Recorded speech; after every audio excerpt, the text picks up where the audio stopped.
Galeria e Arteve e Shkodrës ruan dhe pasuron trashëgiminë artistike shqiptare me një fond prej mbi 800 veprash, të cilat përfaqësojnë të gjitha etapat e artit pamor shqiptar.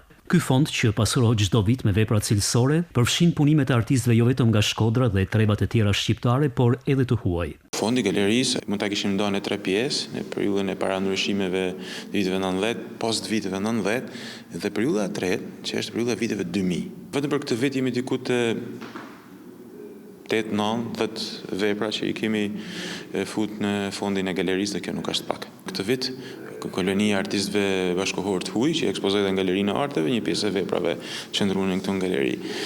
Artistë nga Polonia, nga Çekia, nga Serbia, Kosova, domethënë një vlerë e shtuar kjo. Në koleksionin e Galerisë së Arteve të Shkodrës gjenden vepra të disa prej emrave më të njohur të pikturës dhe skulpturës kombëtare. Janë mbi 800 vepra, duke filluar që me veprat e Not Spartinit, Tanis Shuknit, Jakub Kers, Simon Roc, Zef Kolombit, Korid Romenus, që nuk diskutohet, Franca Shikut, Ismail Ulanit. Pra, ky spektri i autorëve klasik është i përfaqësuar. Viti që po mbyllet 2025 ka shënuar disa aktivitete të rëndësishme në Galerinë e Arteve të Shkodrës. Përveç ekspozitave tradicionale si çmimi i Dromeno e Salloni i Vjeshtës, kanë qenë të shpeshta edhe ekspozitat personale të autorëve që përfaqësojnë artin bashkëkohor.